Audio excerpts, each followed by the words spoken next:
that we need to be very concerned about in terms of the loss of First Amendment rights, especially given the fact that the Washington Post is now banned from Trump's press conferences and following his campaign.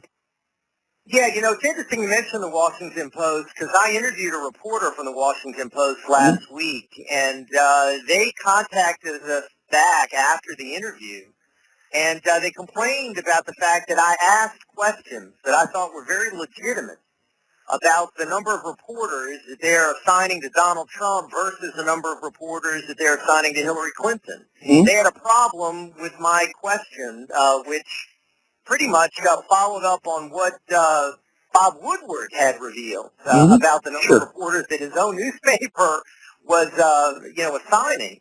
And they were saying that the other reporter wasn't prepared for that question. They wanted their questions submitted in advance, and I'm not going to play that game with the Washington Post. I mean, I think that shows their sensitivity and, frankly, see their bias in covering Hillary Clinton versus Donald Trump. They don't have 20 reporters digging into Hillary Clinton's background.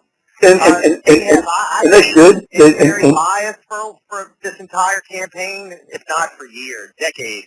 Well, let me say this, and they should, and I think that, there's no question about that, but you do not, I'm sorry, you do not bar the fourth largest newspaper, third largest newspaper, or any traditional newspaper or media because of the fact that you don't like what they had to say, and especially given the fact that what they did say in this particular case was certainly not a lie. I mean, this is very troubling. I mean, just like it's troubling about what's happening with the Second Amendment, it's troubling what's happening with the First Amendment. And given the fact that you are so supportive of the First Amendment, as I am, I understand what you're saying, but I think that they're biased. I mean, they're biased. I mean, but you should be outraged that you should be now revealed themselves to be biased because of the fact they called you back and they said you should not have asked that question. Okay, that was stupid. Questioning, that basically followed up on what their own reporter revealed. And you know what? You had questions submitted in advance. They wanted to know all the topics that we were going to discuss in advance, and that, to me, shows that they're pretty sensitive about this line of questions, and they might be a little bit concerned about people coming to the understanding that they're not exactly being even-handed in their treatment of the two candidates. But when I did ask the guy the question, he tap danced around it. He didn't, he seemed flummoxed. He didn't really have an answer because maybe he realizes that they're not being equal in their coverage. But you know what? You have the First Amendment right to say exactly what you said. You have the First Amendment right to write about it, and I'll post it up on Bayoubuzz.com. And hopefully, others will pick it up and they'll post it too. So you have that First Amendment right. But Steve, they're doing exactly what you are criticizing Donald Trump of doing. They're saying, all right, well, we're not going to come on your show because we didn't like your line of questioning to us. You're criticizing Donald Trump for saying, oh, I'm banning the Washington Post because I don't like the coverage that you're giving me in the campaign. They're saying, oh, unless you submit your questions in advance to us, we're not going to come on because I've already said. You understand the double standard there? I think it's ridiculous for them to be giving those kinds of criteria to reporters asking them legitimate questions about their coverage, and then they're complaining about, oh, well, Donald Trump is banning us from his events. I think that's a double standard there. Jeff, I've already said that.